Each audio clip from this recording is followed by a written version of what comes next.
മടിക്കൈ കണിക്കൂലോം ക്ഷേത്രം മൂവാണ്ട് കലശോത്സവം ഭക്തിയുടെ നിറവിൽ നടന്നു. നാടിന്റെ നാനാഭാഗങ്ങളിൽ നിന്നായി നിരവധി പേർ കലശ മഹോത്സവത്തിൽ പങ്കാളികളായി.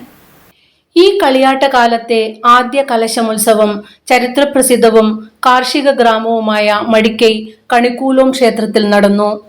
നാടിന്റെ നാനാഭാഗങ്ങളിൽ നിന്നും നൂറുകണക്കിന് ആളുകൾ കലശ മഹോത്സവത്തിൽ പങ്കാളികളായി.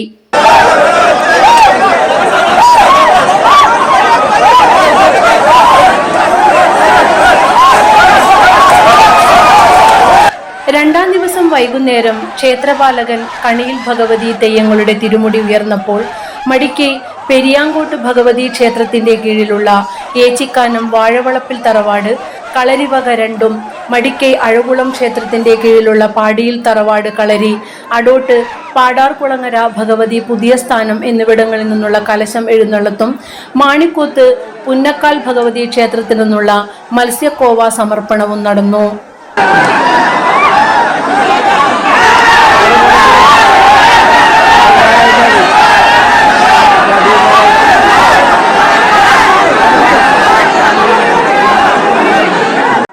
കിലോ ഭാരവും 4 അടി ഉയരവുമുള്ള കലശത്തട്ട് നേരത്തെ നിശ്ചയിച്ച വ്യക്തി തലച്ചുവടായി ഉയർത്തി തെയ്യങ്ങൾക്കൊപ്പം ആചാരസ്ഥാനികരുടെയും ബാല്യക്കാരുടെയും അകമ്പടിയിൽ 3 തവണ ക്ഷേത്രം വലം വെക്കുന്നതാണ് പ്രധാന ചടങ്ങ്. 2 ദിവസങ്ങളിലായി നടന്ന കലശത്തിന്റെ ഭാഗമായി വൈരജാതൻ, പുല്ലൂർണൻ, വിഷ്ണുമൂർത്തി, ചാമുണ്ടി തുടങ്ങിയ തെയ്യങ്ങളും ഉറഞ്ഞാടി ഭക്തർക്ക് അനുഗ്രഹം നൽകി. News bureau, Kanhangad.